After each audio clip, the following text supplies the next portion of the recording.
अच्छा, मैच में जो मैं स्पाइस फैक्टर की बात कर रहा हूँ, जो ज़रा हमें थोड़ी एंटरटेनमेंट और एक ज़रा इलेक्ट्रीफाइड टाकरा नज़र आया, वो ये था कि हारिस रऊफ जिस तरीके से अभिषेक वर्मा से के मद्दे मुकाबिल हुए, ज़रा वो कुछ इंडियन अल्फाज फैंस का को एक्सचेंज ट्रोल हुआ, किया उन्होंने। इंडियन फैंस को जिस तरह ट्रोल किया। अच्छा, वो भी इंडियन फैंस जो थे ना, पीछे से बैठ के आवाज़ें कस रहे थे, कैट कॉलिंग कर रहे थे, फिर वो ये हरकत करने पर मजबूर हुए। इसके ऊपर वज़ीर दिफा ख्वाजा आसिफ साहब ने भी ट्वीट किया, जो कि बड़ा सोचिए पूरा कमाल था। पाकिस्तान मैच देख रहा था।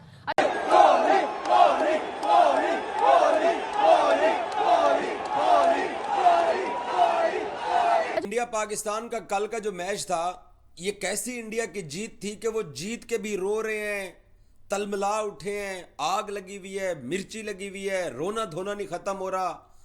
और मैं अब क्या कहूं, पंजाबी में मैं कुछ कहने लगा था, चलो खैर टल जाते हैं। उससे पाकिस्तानी लोग मुतमईन भी हैं और पाकिस्तानी खुश भी हैं।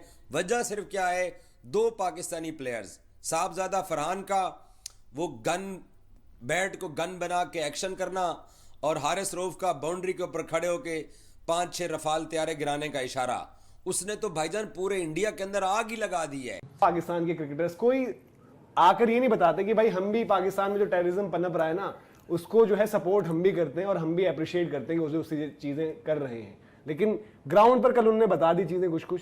और यहां पर इवन यार अंडर 17 लेवल पर जब 1-0 थी स्कोर लाइन, 1-0 के बाद जब 1-1 हुआ है, तो पाकिस्तान की तरफ से जो प्लेयर्स जिन्होंने गोल स्कोर करा है, उनका भी वही हारिस रऊफ की तरह पता नहीं कुछ वो फ्लाइट का निशान कर रहे हैं। उनके पास मतलब न शायद उतनी इंफॉर्मेशन रहती है, ना वो रियलिटी पढ़ पाते हैं, समझ पाते हैं। दूसरा, वो कोई चाय के पीछे, जैसे आप चाय का प्याला पी रहे हैं, एक वो चाय के पीछे पड़ चुके हैं जिंदगी भर, उनकी चाय की जो है खत्म नहीं हो रही चीज, बस इसी के पीछे पड़े हुए हो कि टी वॉज फैंटास्टिक, ये चल रहा है। और एक वो आपने वही जो आप बता रहे, जो हारिस रऊफ ने कल हाथों के इशारे किए, तो ये मेरा लंगड़ा, मेरा चेतिया, ये करना था उधर जाके, ये ड्रामेबाजियां नहीं थी करनी, उधर जाके परफॉर्म करना था। उधर जाके उधर जाके वो बाउंड्री के साथ खड़े हो गए, ये करके ये कुछ भी नहीं था। आपकी गेम थी क्रिकेट, आपने क्रिकेट में कुछ करना था।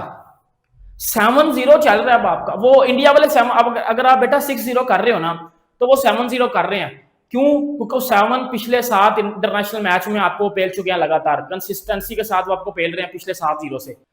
जरा वो दिखाए ना, वो क्या हारिस रऊफ प्रैक्टिस कर रहे थे तो दौरान क्या हुआ था, जरा दिखाएं कोई। जाहिद भाई,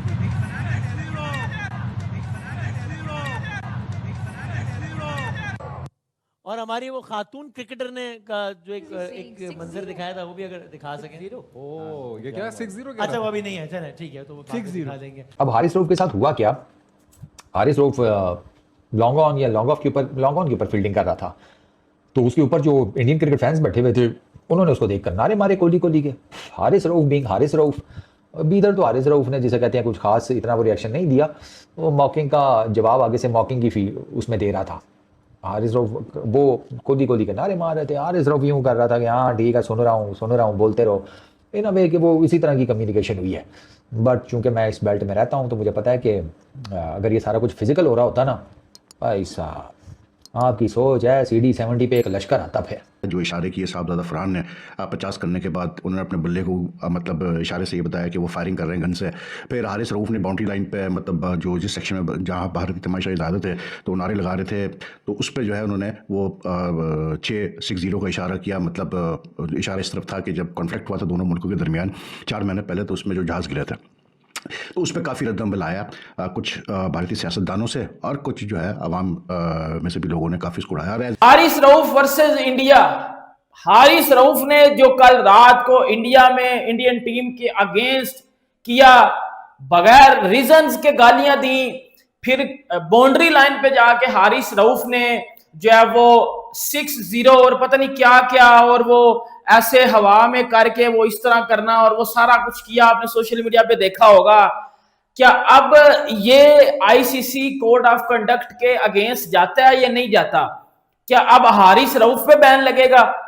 क्या हारिस रऊफ को बैन लगा दिया जाएगा? क्योंकि एक बात मैं आपको बताऊं कि बीसीसीआई के बड़े हाथ पड़ते हैं आईसीसी में, बंदा उन्हीं का ही आईसीसी में, बंदा उन्हीं का ही आईसीसी में, चाहे तो हारिस रऊफ को 2 मिनट पे बैन लगा सकता है। हारिस रऊफ आपको इंटरनेशनल क्रिकेट में नजर भी नहीं आएगा।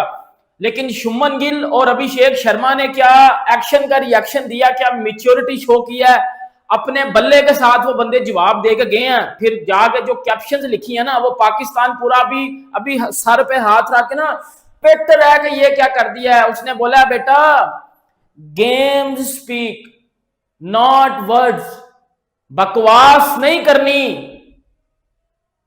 बकवास करोगे तो जीतोगे नहीं, क्योंकि खामोशी के साथ हमें जीतना आता है। फिर अभिषेक शर्मा ने वही चीज किया कि you only talk we win, आप लोग सिर्फ बातें करते हो और हम जीत के भी चले जाते हैं। हारिस रऊफ ने जो किया आप सबको पता है, हारिस रऊफ ने पहले जो है वो शुभमन गिल के साथ अभिषेक शर्मा को जाके तंग किया। पाकिस्तान पर ये जो हम बात कर रहे हैं लगातार, और अब आई थिंक वाकई में चाहे वो बीसीसीआई है, चाहे वर्ल्ड क्रिकेट में तमाम हमारी क्रिकेट गवर्निंग बॉडीज हैं अदर नेशन की, और फिर आती है आईसीसी, ये तो इस तरीके से खुले तौर पर सूर्य कुमार यादव ने तो ये बोला ना कि भाई हम जो है डेडिकेट कर रहे हैं अपनी विन, और हम ट्रिब्यूट देते हैं इंडियन आर्म फोर्सेस को, हम ट्रिब्यूट देते हैं पहलगाम में जो फैमिलीज जो इम्पैक्ट हुई हैं उनको। इस तरीके का ये जो हम कह सकते हैं। दूसरी चीज ये भी है कि इंडिया कभी इस लेवल पर नहीं गिर सकता और ना गिरेगा, और इसलिए हम बात करते हैं कि इंडिया और पाकिस्तान में मतलब वो फर्क है जो हम क्लास और क्रास में कहते हैं, कि उधर से आप यही बस देख सकते हो। और अब इनकी जो है मतलब पिटाई तो हर फ्रंट पर होती है, सेना, खेल का मैदान, आज फुटबॉल में भी देख लिया है, हर जगह, और फिर भी ये मानने को तैयार नहीं है। क्या बोला आपने? क्लास और क्रास? क्रास क्या होता है? क्रास मतलब वही जो आपको दिख रहा है पाकिस्तान की तरफ से, जिस तरीके की चीज। आपने ये बोला तो मेरे मन में आया कि इंडिया और पाकिस्तान फर्क कितना है, जैसे हमारा गंगा जल और उधर कीचड़, फर्क ये है। और अब लोग तो उंगलियां उठा रहे हैं इस बैटिंग की तरफ। और ये बताएं, जब भारतीय बैटर्स आते हैं, सिर्फ दो उनके बैटर की बात करें, शुभमन गिल की बात करें और अभिषेक की बात करें, जिस तरह के वो शॉट खेलते हैं, जो उनकी शॉट सिलेक्शन होती है, पक्के शॉट खेलते हैं, और बॉल बल्ले पर आती है और जाकर फिर वो स्ट्राइक करती है, या तो बाउंड्री के पार जाती है, नहीं तो सिंगल डबल उनके चलते रहते हैं। हमारे बॉलर्स कब ऐसे खेलेंगे? उनके पास ये स्किल्स क्यों नहीं है शाहिद साहब? हमारे बॉलर्स ने, हारिस रऊफ ने बहुत अच्छी बॉलिंग की, वो आए, फहीम अशरफ ने बहुत अच्छी बॉलिंग की। अगर ऊपर से भी हमें विकेट मिल जाती, शुभमन गिल और अभिषेक शर्मा तो आउटस्टैंडिंग प्लेयर्स हैं। जिस तरह उनकी आईपीएल होती है, पूरी दुनिया के अच्छे तरीन वो लोग फास्ट बॉलर, अच्छे तरीन स्पिनर, अच्छे तरीन मीडियम पेसर खेलते हैं, बाएं हाथ का, राइट हैंडर, हर तरह की बॉलिंग खेलते हैं, बड़े मेच्योर हो गए। पता नहीं लगता है उनके बल्ले किसी अलग ही कंपनी से, कोई स्प्रिंग लगे हुए बल्ले हैं कि टच होती है बॉल और जाती बाउंड्री लाइन पे। वाकई उनके बल्ले हमें मुस्तार लेने चाहिए। ऐसी आग, इतना तो उनको मैच जीतने की खुशी हमने उन बेचारों की खराब कर दी है, और हम मैच हार के जो हमारा दुख था, हमारा गम भी हल्का हो गया है। विक्रांत गुप्ता साहब बल्ला उठा के बता रहे हैं कि ये देखें कि साहबजादा फरहान ने क्या किया है, ये देखें जरा। फील्डिंग कर रहे थे ना, तो वो ऐसे करे कि जहाज उड़ रहा है, ओ क्रैश हो गया, या हारिस रऊफ जो ड्रामे कर रहे हैं, जहाज क्रैश हो गया, या वो साहबजादा जो है वो ऐसे कर रहे हैं। लेकिन आज एक भाईजान, आज आपको याद आ रहा है कि प्रोफेशनलिज्म क्या होता है। गुप्ता साहब, विक्रांत मजबूर गुप्ता साहब, आपकी मजबूरी हम पाकिस्तानी बहुत अच्छी तरह जानते हैं। यूजुअली जो होता है सोशल मीडिया पे कि जी वो मतलब इन इशारों को लेके पता नहीं कहाँ से कहाँ तक बात पहुँचा दी, पाकिस्तान को तबाह कर दो, बर्बाद कर दो, ये कर दो, वो कर दो। लेकिन मेरा सिर्फ पूछना ये है भाई मेरा कि ये शुरू किसने किया काम, ये मुझे बताएं आप। सबसे पहले तो ये मेरा सवाल है कि ये शुरू किसने किया। लेकिन अनफॉर्चुनेटली सूर्या कुमार यादव लेके आए, तो अब उसका नतीजा आप देख रहे हैं। ये तो मैं आपको बता रहा हूँ कि कल पाकिस्तान नहीं जीता, अगर कल पाकिस्तान जीत जाता तो मेरे हिसाब से मतलब जितने इमोशनल लड़के हो रहे थे, इससे ज़्यादा शायद कुछ हो जाता। लेकिन आई थिंक मतलब मेरा सिर्फ ये कहना कि यार आप जो ना हर चीज़ में थोड़ा सा जो सही बात है वो किया करो, जो चीज़ गलत है वो गलत है, जो सही है वो सही है। अब एक चीज़ गलत की आप लोगों ने, आपके कप्तान ने गलत एक चीज़ की, नहीं करनी चाहिए थी, अब उसका नतीजा आप देख रहे हैं। लेकिन मतलब ठीक है, वो 2022 वाला जो आज उसकी मौकरी की जा रही थी हारिस रऊफ की, वो जो 2022 में विराट कोहली हारिस रऊफ को मार गया, और उससे फिर आपको पता ही है क्या हुआ इन अ वे, जो ओवरऑल सारा मैच तितर बितर हो गया।